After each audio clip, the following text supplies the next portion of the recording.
নমস্কার, আমি চন্দ্রা।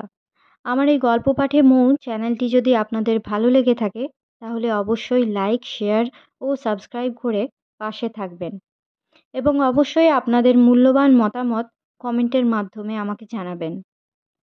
আজকের নিবেদন শ্রদ্ধেয় বিভূতিভূষণ বন্দ্যোপাধ্যায়ের পথের পাঁচালী উপন্যাসের মাটির ভেপু। একদিনের ব্যাপারটা এইরূপে ঘটিল। অপু বাবার আদেশে তালপাতে 7খানা ক খ হাতের লেখা শেষ করিয়া কি করা যায় ভাবিতে ভাবিতে বাড়ির মধ্যে দিদিকে খুঁজিতে গেল।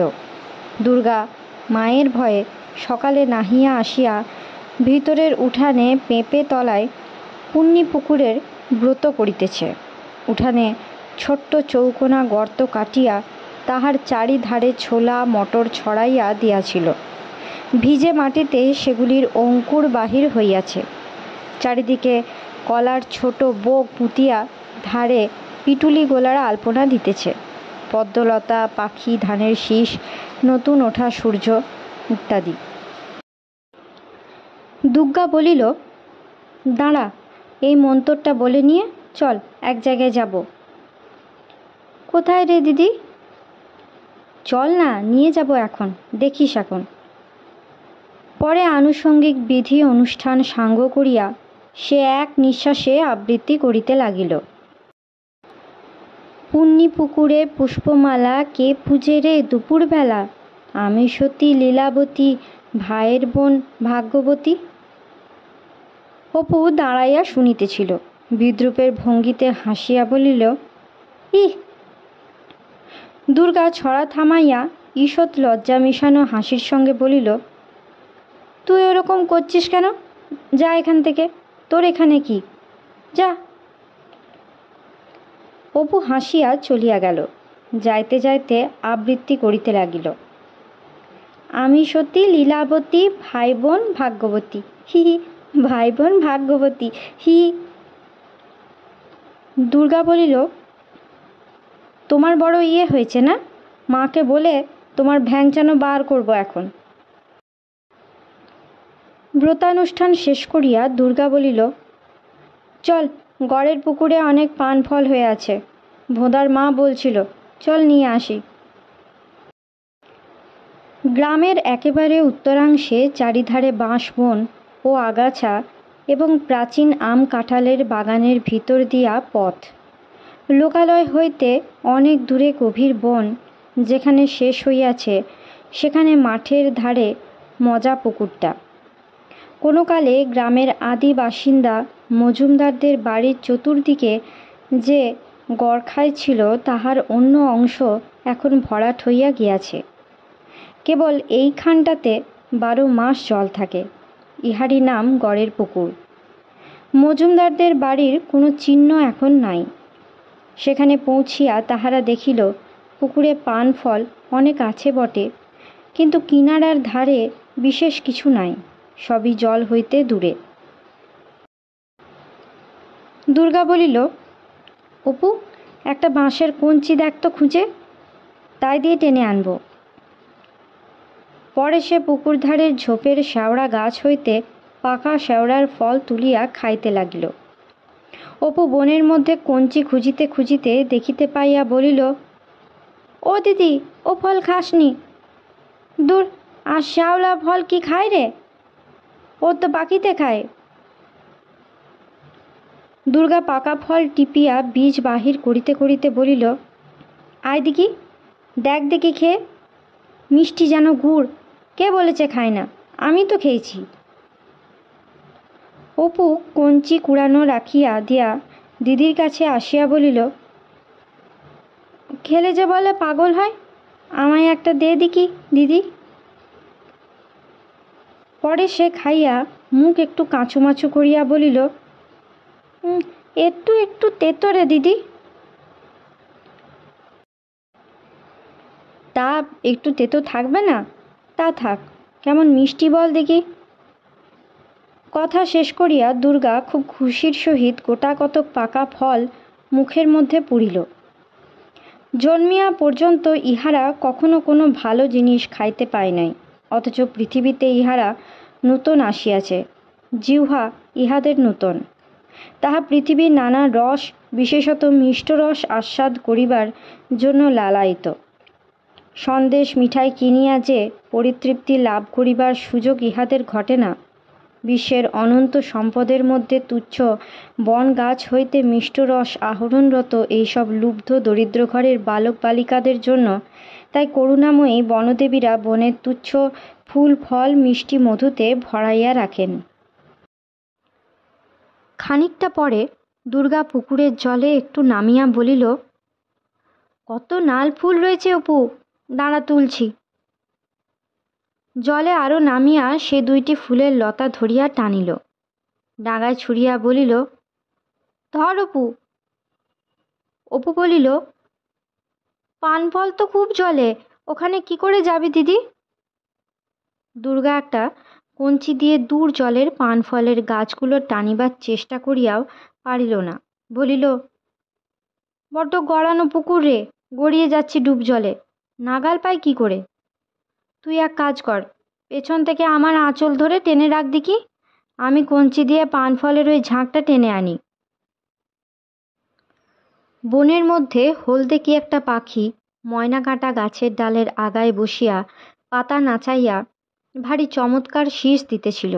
অপু চাহিয়া চাহিয়া দেখিয়া বলিল, কি পাখি রে দিদি? পাখিটা কি এখন থাক, ধর দেখি বেশ করে আঁচলটা টেনে, গড়িয়ে যাব জোর করে। অপু পিছন হইতে আঁচল টানিয়া রহিল। দুর্গা পায়ে পায়ে নামিয়া যত দূর যায় কঞ্চি আগাইয়া দিল। কাপড় চোপড় ভিজিয়া গেল, তবু নাগাল আসে না। আরও একটুখানি নামিয়া আঙুলের আগায় মাত্র কঞ্চিখানাকে ধরিয়া টানিবার চেষ্টা করিল। অপু টানিয়া ধরিয়া থাকিতে থাকিতে শক্তিতে আর কুলাইতেছে না দেখিয়া পিছন হইতে হাসিয়া উঠিল। হাসির সঙ্গে আঁচল ঢিলা হওয়াতে দুর্গা জলের দিকে ঝুঁকিয়া পড়িল, কিন্তু তখনই সামলাইয়া হাসিয়া বলিল, দূর, তুই যদি কোনো কাজের ছেলে, ধর ফের। অতি কষ্টে একটা পান ফলের ঝাঁক কাছে আসিল। দুর্গা কৌতূহলের সহিত দেখিতে লাগিল কতগুলা পানি ফল ধরিয়াছে। পরে ডাঙায় ছুঁড়িয়া দিয়া বলিল, বড্ড কচি, এখনো দুধ হয়নি মধ্যে, আর একবার ধর তো। অপু আবার পিছন হইতে টানিয়া ধরিয়া রহিল। খানিকটা থাকিবার পর সে দিদির দিকে ঝুঁকিবার সঙ্গে সঙ্গে টানের চোটে আবার দু এক পা জলের দিকে আগাইয়া আসিতে লাগিল। পরে কাপড় ভিজিয়া যায় দেখিয়া হি হি করিয়া হাসিয়া উঠিল। দুর্গা হাসিয়া বলিল, দূর। ভাই বোনের কলহাস্যে খানিকক্ষণ ধরিয়া পুকুর প্রান্তের নির্জন বাঁশবাগান মুখরিত হইতে লাগিল। দুর্গা বলিল, এতটুকু যদি জোর থাকে তোর গায়ে, গাবের ঢেকি কোথাকার। খানিকটা পরে দুর্গা জলে নামিয়া আর একবার চেষ্টা করিয়া দেখিতেছে। অপু ডাঙায় দাঁড়াইয়া আছে। এমন সময় অপু পাশের একটা শেওড়া গাছের দিকে আঙুল দেখাইয়া চেঁচাইয়া বলিয়া উঠিল, দিদি দেখ কি ওখানে। পরে সে ছুটিয়া গিয়া মাটি খুঁড়িয়া কি তুলিতে লাগিল। দুর্গা জল হইতে জিজ্ঞাসা করিল, কি রে? পরে সেও উঠিয়া ভাইয়ের কাছে আসিল। অপু ততক্ষণ মাটি খুঁড়িয়া কি একটা বাহির করিয়া কোঁচার কাপড় দিয়া মাটি মুছিয়া সাফ করিতেছে। হাতে করিয়া আহ্লাদের সহিত দিদিকে দেখাইয়া বলিল, দেখ দিদি, চকচক করছে, কি জিনিস রে? দুর্গা হাতে লইয়া দেখিল গোল মতো একদিকে ছুঁচালো পল কাটা কাটা চকচকে কি একটা জিনিস। সে খানিকক্ষণ আগ্রহের সহিত নানাভাবে উল্টাইয়া পাল্টাইয়া দেখিতে লাগিল। হঠাৎ কি ভাবিয়া তাহার রুক্ষ চুলে ঘেরা মুখ উজ্জ্বল হইয়া উঠিল। সে ভয়ে ভয়ে চারিদিকে চাহিয়া দেখিল কেহ দেখিতেছে কিনা। চুপি চুপি বলিল, অপু, এটা বোধহয় হিরে, চুপ কর, চেঁচাস নে। পরে সে ভয়ে ভয়ে আরও একবার চারিদিকে চাহিয়া দেখিল। অপু দিদির দিকে অবাক হইয়া চাহিয়া রহিল। হীরক বস্তুটি তাহার অজ্ঞাত নয় বটে, মায়ের মুখে, দিদির মুখে রূপকথার রাজপুত্র ও রাজকন্যার হীরামুক্তার অলঙ্কারের ঘটা সে অনেকবার শুনিয়াছে, কিন্তু হীরা জিনিসটা কিরকম দেখিতে সে সম্বন্ধে তাহার মনে একটু ভুল ধারণা ছিল। তাহার মনে হইত হীরা দেখিতে মাছের ডিমের মতো, হলদে হলদে, তবে নরম নয়, শক্ত। সর্বজয়া বাড়ি ছিল না। পাড়া হইতে আসিয়া দেখিল ছেলে মেয়ে বাড়ির ভিতর দিকে দরজার কাছে দাঁড়াইয়া আছে। কাছে যাইতে দুর্গা চুপি চুপি বলিল, মা, একটা জিনিস কুড়িয়ে পেয়েছি আমরা। গড়ের পুকুরের পান ফল তুলতে গিয়েছিলাম মা, সেখানে জঙ্গলের মধ্যে এইটে পোঁতা ছিল। অপু বলল, আমি দেখে দিদিকে বললাম মা। দুর্গা আঁচল হইতে জিনিসটা খুলিয়া মায়ের হাতে দিয়া বলিল, দেখো দেখি কি এটা। সর্বজয়া উল্টাইয়া পাল্টাইয়া দেখিতে লাগিল। দুর্গা চুপি চুপি বলিল, মা, এটা ঠিক হিরে নয়? সর্বজয়া হীরক সম্বন্ধে ধারণা তাহাদের অপেক্ষা বেশি স্পষ্ট নহে। সে সন্দিগ্ধ সুরে জিজ্ঞাসা করিল, তুই কি করে জানলি হিরে? দুর্গা বলিল, মজুমদারেরা বড়লোক ছিল তো মা, ওদের ভিটের জঙ্গলে কারা নাকি মোহর কুড়িয়ে পেয়েছিল, পিসি গল্প করত। এটা একেবারে পুকুরের ধারে বনের মধ্যে পোঁতা ছিল, রোদ্দুর লেগে চকচক করছিল। এ ঠিক মা হিরে। সর্বজয়া বলিল, আগে উনি আসুন, ওকে দেখায়। দুর্গা বাহিরের উঠানে আসিয়া আহ্লাদের সহিত ভাইকে বলিল, হিরে যদি হয় তবে দেখিস আমরা বড় মানুষ হয়ে যাব। অপু না বুঝিয়া বোকার মতো হি হি করিয়া হাসিল। ছেলে মেয়ে চলিয়া গেলে জিনিসটা বাহির করিয়া সর্বজয়া ভালো করিয়া দেখিতে লাগিল। গোলমতো, ধারকাটা ও পলতোলা, এক মুখ ছুচালো, যেন সিন্দুর কৌটোর ঢাকনির উপরটা, বেশ চকচকে। সর্বজয়ার মনে হইল যেন অনেক রকম রং সে ইহার মধ্যে দেখিতে পাইতেছে। তবে কাঁচ যে নয় ইহা ঠিক, এরকম ধরনের কাজ সে কখনো দেখিয়াছে বলিয়া তো মনে হয় না। হঠাৎ তাহার সমস্ত গা দিয়া যেন কিসের স্রোত বহিয়া গেল। তাহার মনের এক কোণে নানা সন্দেহের বাধা ঠেলিয়া একটা গাঢ় দুরাশা ভয়ে ভয়ে একটু উঁকি মারিল। সত্যি যদি হিরে হয় তাহলে? হীরক সম্বন্ধে তাহার ধারণাটা পরশপাথর কিংবা সাপের মাথার মণি জাতীয় ছিল। কাহিনীর কথা মাত্র, বাস্তব জগতে বড় একটা দেখা যায় না। আর যদি বা দেখা যায় তবে দুনিয়ার ঐশ্বর্য বোধহয় এক টুকরো হীরার বদলে পাওয়া যাইতে পারে। খানিকটা পরে একটা পুঁটুলি হাতে হরিহর বাড়ি ঢুকিল। সর্বজয়া বলিল, ওগো শোনো, এদিকে এসো তো, দেখো তো এটা কি। হরিহর হাতে লইয়া বলিল, কোথায় পেলে? দুর্গা গড়ের পুকুরে পান ফল তুলতে গিয়েছিল, কুড়িয়ে পেয়েছে। কি বলো দেখি। হরিহর খানিকটা উল্টাইয়া দেখিয়া বলিল, কাঁচ, না হয় পাথর টাথর হবে, এতটুকু জিনিস ঠিক বুঝতে পারছি না। সর্বজয়ার মনে একটুখানি ক্ষীণ আশার রেখা দেখা দিল। কাঁচ হইলে তাহার স্বামী কি চিনিতে পারিত না? পরে সে চুপি চুপি, যেন পাছে স্বামী বিরুদ্ধ যুক্তি দেখায় সেই ভয়ে বলিল, হিরে নয় তো? দুর্গা বলছিল মজুমদার বাড়ির গড়ে তো কত লোক কত কি কুড়িয়ে পেয়েছে, যদি হিরে হয়। হ্যাঁ, হিরে যদি পথে ঘাটে পাওয়া যেত তবে আর ভাবনা কি ছিল, তুমিও যেমন। তাহার মনে মনে ধারণা হইল ইহা কাঁচ, পরক্ষণেই কিন্তু মনে হইল হয়তো হইতেও পারে, বলা যায় কি। মজুমদারেরা বড়লোক ছিল, বিচিত্র কি যে হয়তো তাহাদেরই গয়না টয়নার কোনো কালে বসানো ছিল, কি করিয়া মাটির মধ্যে পুঁতিয়া গিয়াছে। কথায় বলে, কপালে না থাকিলে গুপ্তধন হাতে পড়িলেও চেনা যায় না। শেষে কি দরিদ্র ব্রাহ্মণের গল্পের মতো ঘটিবে? সে বলিল, আচ্ছা দাঁড়াও, একবার বরং গাঙ্গুলি বাড়ি দেখিয়ে আসি। রাঁধিতে রাঁধিতে সর্বজয়া বারবার মনে মনে বলিতে লাগিল, দোহাই ঠাকুর, কত লোক তো কত কি কুড়িয়ে পায়, এই কষ্ট যাচ্ছে সংসারের, বাচ্চাদের দিকে মুখ তুলে তাকিও, দোহাই ঠাকুর। তাহার বুকের মধ্যে ঢিপ ঢিপ করিতেছিল। খানিকটা পরে দুর্গা বাড়ি আসিয়া আগ্রহের সুরে বলিল, বাবা এখনো বাড়ি ফেরেনি, হ্যাঁ মা? সঙ্গে সঙ্গে হরিহর বাড়ির ভিতরে ঢুকিয়া বলিল, হুম, তখনই আমি বললাম এ কিছুই নয়।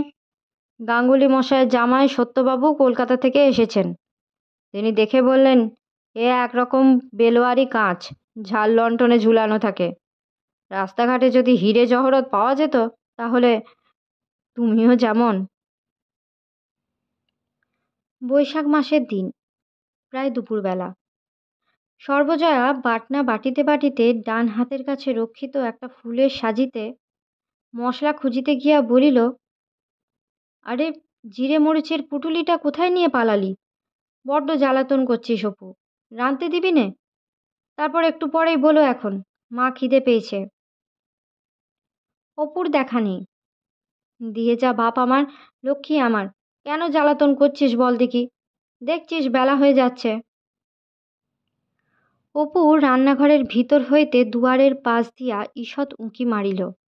মায়ের চোখ সেদিকে পড়িতেই তাহার দুষ্টুমির হাসি ভরা টুকটুকে মুখখানা শামুকের খোলার মধ্যে ঢুকিয়া পড়িবার মতো তৎক্ষণাৎ আবার দুয়ারের আড়ালে অদৃশ্য হইয়া গেল। সর্বজয়া বলিল, দেখো দেখি কাণ্ড! কেন বাপু, দিক করিস দুপুরবেলা? দিয়ে যা। অপু পুনরায় হাসি মুখে ঈষৎ উঁকি মারিল। ওই আমি দেখতে পেয়েছি, আর লুকুতে হবে না, দিয়ে যা। হি হি হি। আমোদের হাসি হাসিয়া সে আবার দুয়ারের আড়ালে মুখ লুকাইল। সর্বজয়া ছেলেকে ভালোরূপেই চিনিত। যখন অপু ছোট্ট খোকা 1.5 বছরেরটি, তখন দেখিতে সে এখনকার চেয়েও টুকটুকে ফর্সা ছিল। সর্বজয়ার মনে আছে, সে তাহার ডাগর চোখ দুটিতে বেশ করিয়া কাজল পরাইয়া কপালের মাঝখানে একটা টিপ পরাইয়া দিত ও তাহার মাথায় একটা নীল রঙের কম দামের ঘণ্টিওয়ালা পশমের টুপি পরাইয়া কোলে করিয়া সন্ধ্যার পূর্বে বাহিরের রকে দাঁড়াইয়া ঘুম পাড়াইবার উদ্দেশ্যে সুর টানিয়া টানিয়া বলিত, আইরে পাখি লেজ ঝোলা, আমার খোকনকে নিয়ে গাছে তোলা।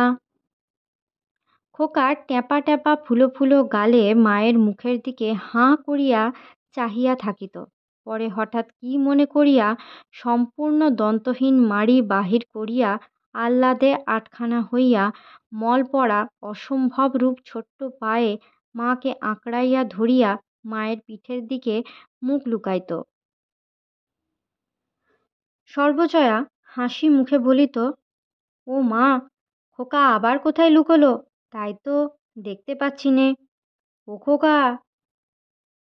পরে সে ঘাড়ের দিকে মুখ ফিরাইতেই শিশু আবার হাসিয়া মুখ সামনের দিকে ফিরাইত এবং নির্বোধের মতো হাসিয়া মায়ের কাঁধে মুখ লুকাইত। যতই সর্বজয়া বলিত, ও মা, কই আমার খোকা, কই, আবার কোথায় গেল, কই দেখি, ততই শিশুর খেলা চলিত।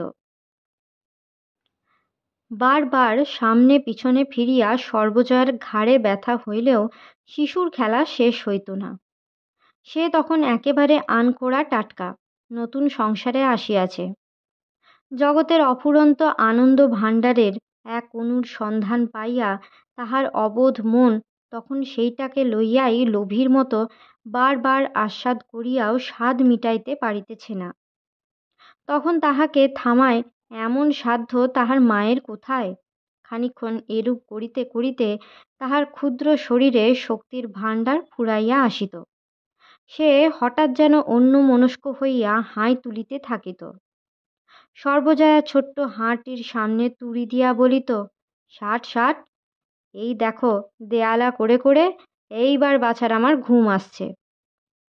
পরে সে মুগ্ধ নয়নে শিশুপুত্রের টিপ কাজল পরা কচি মুখের দিকে চাহিয়া বলিত, কত রঙ্গই জানে শোনকু আমার, তবুও তো এই শেটের 1.5 বছরের। হঠাৎ সে আকুল চুম্বনে খোকার রাঙা গাল দুটি ভরাইয়া ফেলিত। কিন্তু মায়ের এই গাঢ় আদরের প্রতি সম্পূর্ণ উদাসীন্য প্রদর্শন করিয়াই শিশুর নিদ্রাতুর আঁখিপাত ঢলিয়া আসিত। সর্বজয়া খোকার মাথাটা আস্তে আস্তে নিজের কাঁধে রাখিয়া বলিত, ও মা, সন্ধেবেলায় দেখো ঘুমিয়ে পড়ল। এই ভাবছি সন্ধেটা উতরুলে দুধ খাইয়ে ঘুম পাড়াবো, দেখো কাণ্ড। সর্বজয়া জানিত ছেলে 8 বছরের হইলে কি হইবে। সেই ছেলেবেলাকার মতো মায়ের সহিত লুকোচুরি খেলিবার স্বাদ তাহার এখনো মিটে নাই। এমন সময় সব স্থানে সে লুকায়, যেখান হইতে অন্ধও তাহাকে বাহির করিতে পারে, কিন্তু সর্বজয়া দেখিয়াও দেখে না। এক জায়গায় বসিয়াই এদিকে ওদিকে চায়, বলে, তাই তো, কোথায় গেল, দেখতে তো পাচ্ছি নে। অপু ভাবে, মাকে কেমন ঠকাইতে পারা যায়, মায়ের সহিত এ খেলা করিয়া মজা আছে।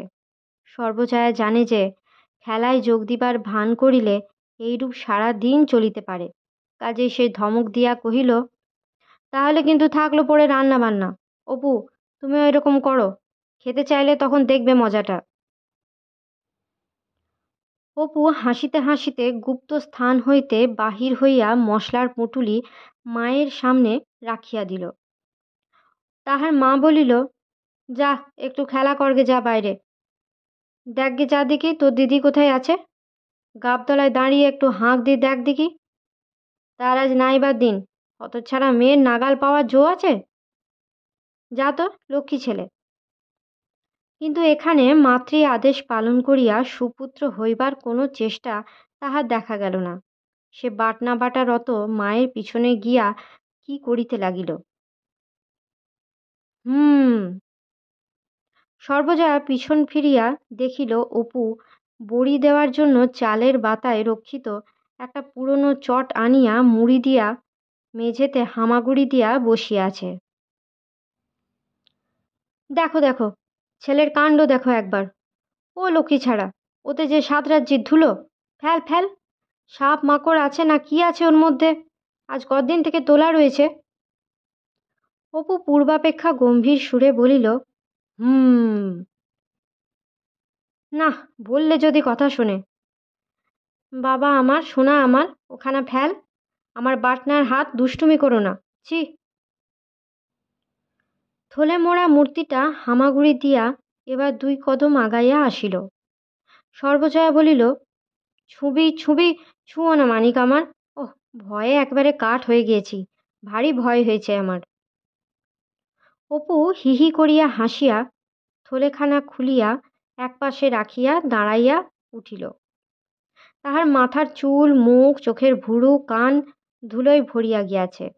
মুখ কাঁচুমাচু করিয়া সে সামনের ক্ষুদ্র ক্ষুদ্র দাঁত কিচকিচ করিতেছে। ও মা, আমার কি হবে? হ্যাঁ রে হতভাগা, ধুলো মেখে যে একেবারে ভূত সেজেছিস। উহ, ওই পুরনো থলেটার ধুলো, একেবারে পাগল। ধূলি ধূসরিত অবোধ পুত্রের প্রতি করুণা ও মমতায় সর্বজয়ার বুক ভরিয়া আসিল। কিন্তু অপুর পরনে বাসি কাপড়, নাহিয়া ধুইয়া ছোঁয়া চলে না বলিয়া বলিল, ওই গামছাখানা নে, ওই দিয়ে ধুলোগুলো আগে ঝেড়ে ফেল। ছেলে যেন কি একটা। খানিকটা পরে ছেলেকে রান্নাঘরে পাহারার জন্য বসাইয়া সে জল আনিতে বাহির হইয়া যাইতেছে, দেখে দরজা দিয়া দুর্গা বাড়ি ঢুকিতেছে। মুখ রৌদ্রে রাঙা, মাথার চুল উস্কো খুস্কো, অথচ ধুলো মাখা পায়ে আলতা পরা। একেবারে মায়ের সামনে পড়াতে আঁচলে বাঁধা আম দেখাইয়া ঢোক গিলিয়া কহিল, এই পূর্ণি পুকুরের জন্য ছোলার গাছ আনতে গেলাম রাজিদের বাড়ি, আম পেড়ে এনেছে, ভাগ হচ্ছে, তাই রাজির পিসিমা দিলে। আহা, মেয়ের দশা দেখো, গায়ে খড়ি উঠছে, মাথার চুল দেখলে গায়ে জ্বর আসে। পূর্ণি পুকুরের জন্য ভেবে তো তোমার রাত্রিরে ঘুম নেই। পরে মেয়ের পায়ের দিকে চাহিয়া কহিল, ফের বুঝি লক্ষ্মীর চুপড়ি থেকে আলতা বের করে পড়া হয়েছে? দুর্গা আঁচল দিয়া মুখ মুছিয়া উস্কো খুস্কো চুল কপাল হইতে সরাইয়া বলিল, লক্ষ্মীর চুপড়ির আলতা বই কি, আমি সেদিন হাটে বাবাকে দিয়ে আলতা আনালাম 1 পয়সার, তার দরুন 2 পাতা আলতা আমার পুতুলের বাক্সে ছিল না বুঝি? হরিহর কলকে হাতে রান্নাঘরের দাওয়ায় আগুন লইতে আসিল। সর্বজয়া বলিল, ঘণ্টায় ঘণ্টায় তামাকে আগুন দিই কোথা থেকে? সুন্দরী কাঠের বন্দোবস্ত করে রেখেছ কিনা একেবারে? বাঁশের চেলার আগুন কতক্ষণ থাকে যে আবার ঘড়ি ঘড়ি তামাক খাওয়ার আগুন লাগাবো? পরে সে আগুন তুলিবার জন্য রক্ষিত একটা ভাঙা পিতলের হাতাতে খানিকটা আগুন উঠাইয়া বিরক্ত মুখে সামনে ধরিল। পরে সুর নরম করিয়া বলিল, কি হলো? একরকম ছিল তো সবই ঠিক, বাড়ি শুদ্ধ সবাই মন্তর নেওয়ার কথাই হয়েছিল, কিন্তু একটু মুশকিল হয়ে যাচ্ছে। মহেশ বিশ্বাসের শ্বশুরবাড়ির বিষয় আশয় নিয়ে কি গোলমাল বেঁধেছে। বিশ্বাস মশাই গিয়েছে সেখানে চলে, সেই আসল মালিক কিনা, তাই আবার একটু পিছিয়ে গেল। আবার এদিকেও তো আকাল পড়েছে আষাঢ় মাস থেকে। আর সেই যে বাসের জায়গা দেবে, বাস করাবে বলছিল, তার কি হলো? এই নিয়ে একটু মুশকিল বেঁধে গেল কি না। ধরো যদি মন্তর নেওয়া পিছিয়ে যায়, তবে ও কথা আর কি করে ওঠায়? সর্বজয়া খুব আশায় আশায় ছিল। সংবাদ শুনিয়া আশাভঙ্গ হইয়া পড়িল। বলিল, তা ওখানে না হয় অন্য কোনো জায়গায় দেখো না। বিদেশে মান আছে, এখানে কেউ পোছে? এই দেখো, আম কাঁঠালের সময়ে একটা আম কাঁঠাল ঘরে নেই। মেয়েটা কাদের বাড়ি থেকে আজ দুটো আধ পচা আম নিয়ে এলো। পরে সে উদ্দেশ্যে বাড়ির পশ্চিম দিকে মুখ ফিরাইয়া বলিল, এই ঘরের দৌড় থেকে ঝুড়ি ঝুড়ি আম পেড়ে নিয়ে যায়। বাচ্চারা আমার চেয়ে চেয়ে দেখে, এ কি কম কষ্ট? বাগানের কথার উল্লেখে হরিহর বলিল, উহ, ও কি কম ধরিবাজ নাকি? বছরে 25 টাকা খাজনা ফেলে ঝেলে হতো, তাই কিনা লিখে নিলে 5 টাকায়। আমি গিয়ে এত করে বললাম, কাকা আমার ছেলেটা মেয়েটা আছে, ওই বাগানে আম জাম কুড়িয়ে মানুষ হচ্ছে। আমার তো আর কোথাও কিছু নেই। আর ধরুন আমাদের জ্ঞাতির বাগান, আপনার তো ঈশ্বর ইচ্ছায় কোনো অভাব নেই। দুটো অত বড় বাগান রয়েছে, আম জাম নারকেল সুপারি, আপনার অভাব কি? বাগানখানা গিয়ে ছেড়ে দিন গে যান। তা বললে কি জানো? বললে নীলমণি দাদা বেঁচে থাকতে ওর কাছে নাকি 300 টাকা ধার করেছিল, তাই অমনি করে শোধ করে নিল। কথা শোনো, নীলমণি দাদার বড্ড অভাব ছিল কি না, তাই 300 টাকার জন্যে গিয়েছে ভুবন মুখুজ্জের কাছে হাত পাততে। বৌদিকে ভালো মানুষ পেয়ে মাথায় হাত বুলিয়ে নিলে আর কি।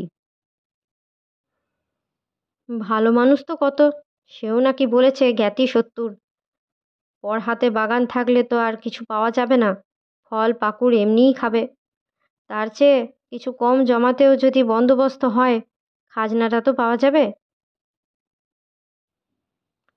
হরিহর বলিল, খাজনা কি আর আমি দিতাম না? বাগান জমা দেবে তাই কি আমায় জানতে দিলে? বৌদিদিকে লুচি মোহনভোগ খাইয়ে হাত করে চুপি চুপি লিখিয়ে নিলে। আজকের মতো গল্প পাঠ এই পর্যন্ত। পরবর্তী অংশ নিয়ে আসবো পরবর্তী ভিডিওতে। সকলে ভালো থাকবেন, সুস্থ থাকবেন এবং পাশে থাকবেন। নমস্কার।